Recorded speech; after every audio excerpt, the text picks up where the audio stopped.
Mungkin langsung aja ya, kita kasih kesempatan buat Kak Farah untuk bertanya. Kak Farah, silakan Kak Farah. Mungkin videonya di ini kan ya Kak, Kak Farah bukan Kak Farah ya.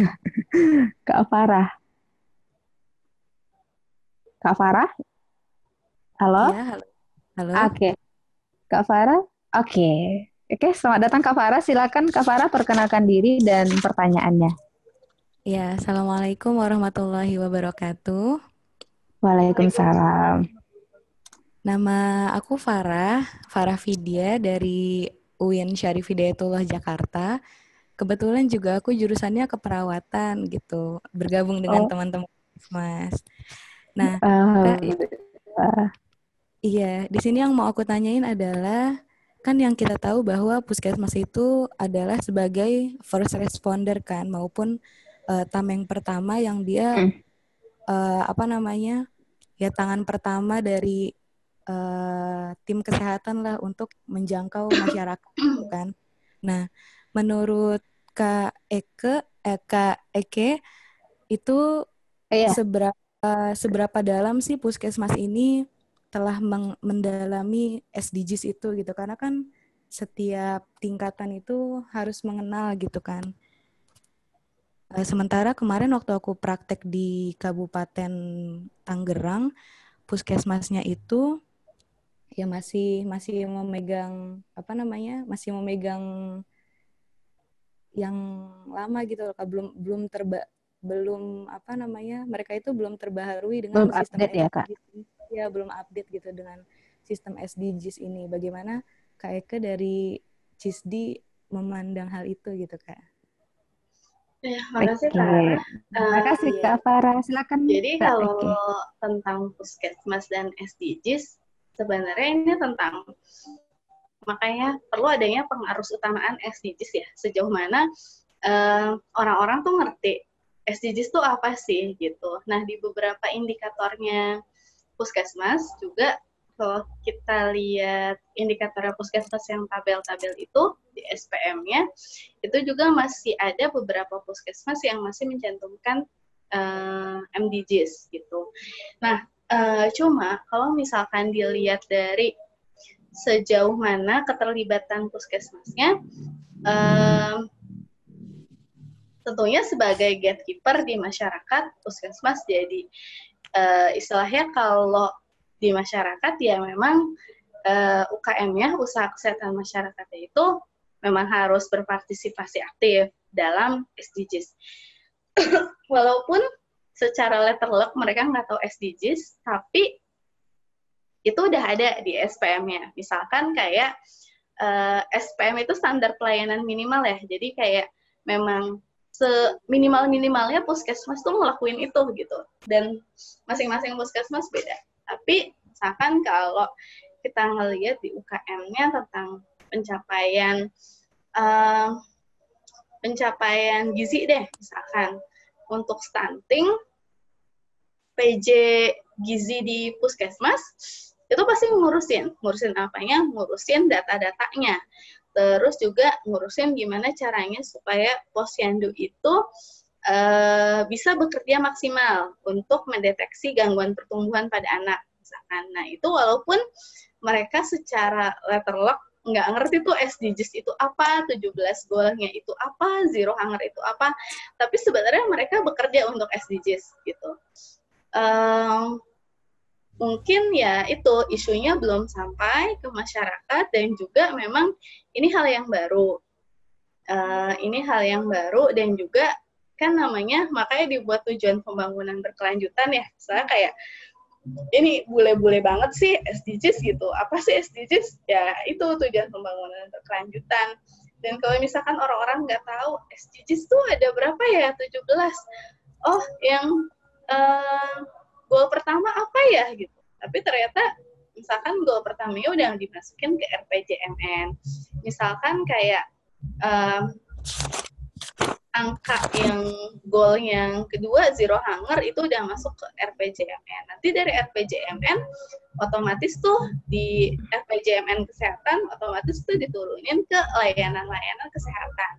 Nah, mungkin kalau dari segi si produknya sendiri SDGs memang belum banyak yang tahu, tapi di lapangan itu udah dilakuin kok implementasinya. Misalkan apalagi kalau sekarang untuk kasus stunting misalkan itu udah banyak banget lintas sektor yang terlibat dan juga memang udah ada banyak banget informasi terkait itu untuk puskesmas gitu. Jadinya mereka mau bergerak. Nah, terus misalkan tentang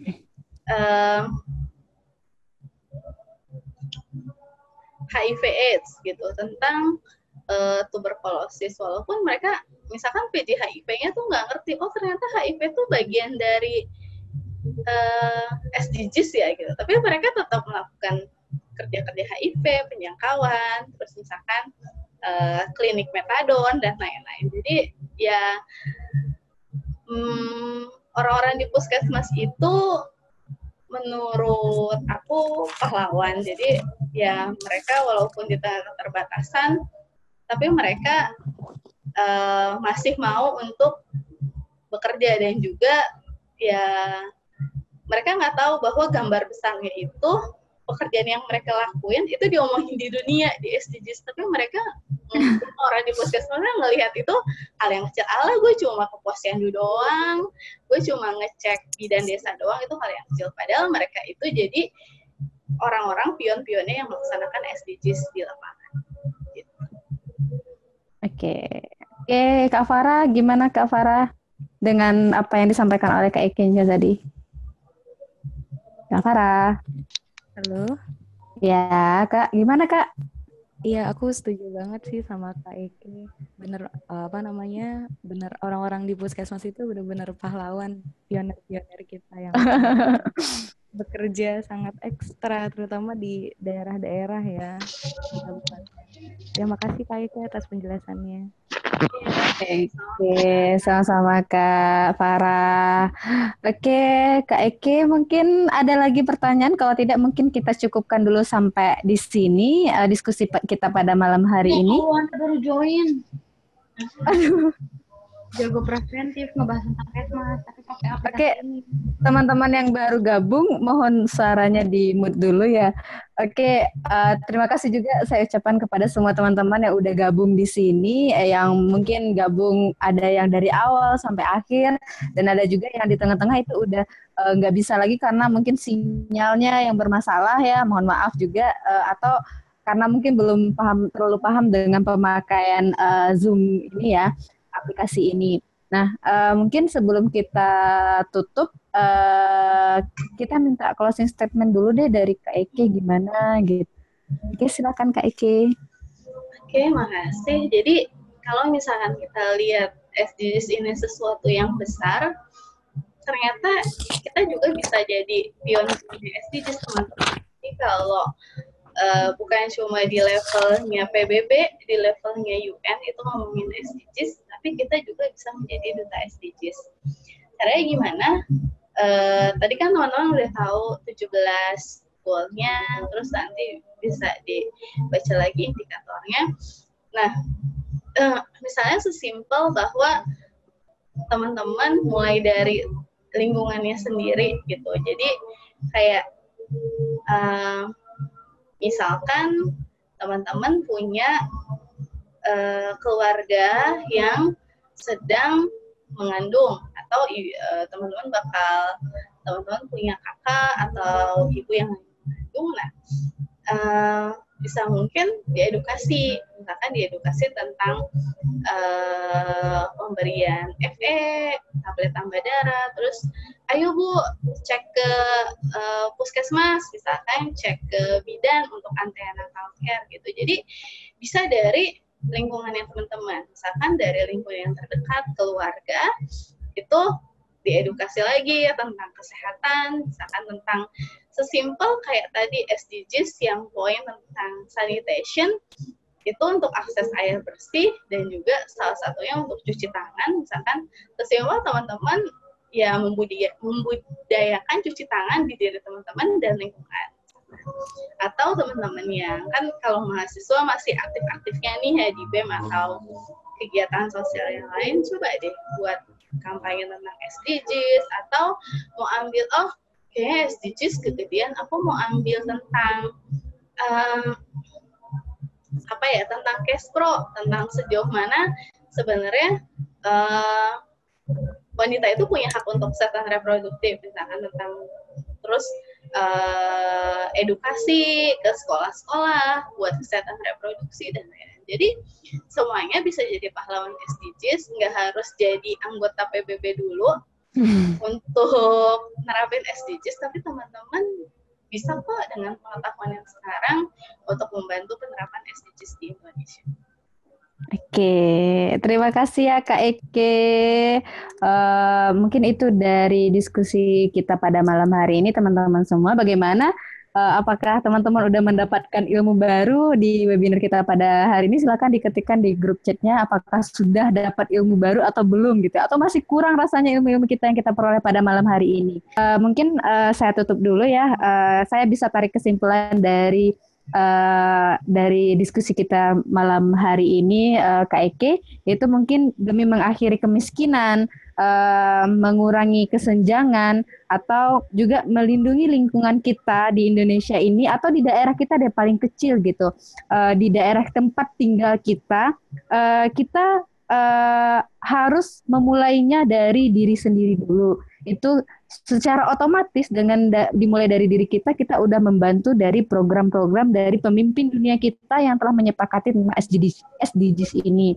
Nah, seperti yang disampaikan juga oleh Kak Eke tadi, kita mulai dari diri sendiri, membiasakan mencuci tangan atau hidup dengan PHBS-nya kita, lalu mengajak teman-teman kita, keluarga kita, dan lingkungan di sekitar kita. Dengan demikian kita sudah mendukung dari programnya SDGs.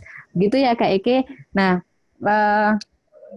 selanjutnya saya ucapkan terima kasih yang sebanyak-banyaknya sama Kak Eke yang sudah bergabung dengan Jago Preventif, dan alhamdulillah cangkir ilmu kita udah mulai terisi lagi nih, dan insya Allah akan kita bagikan juga ke teman-teman kita yang lainnya. Terima kasih juga saya ucapkan kepada teman-teman yang udah gabung. Silahkan teman-teman pantengin terus IG-nya Jago Preventif, karena di sana akan banyak ilmu yang akan kita berikan kepada teman-teman, dan semoga ilmu yang kami berikan bermanfaat, dan juga ikuti terus webinar-webinar kita di seri selanjutnya.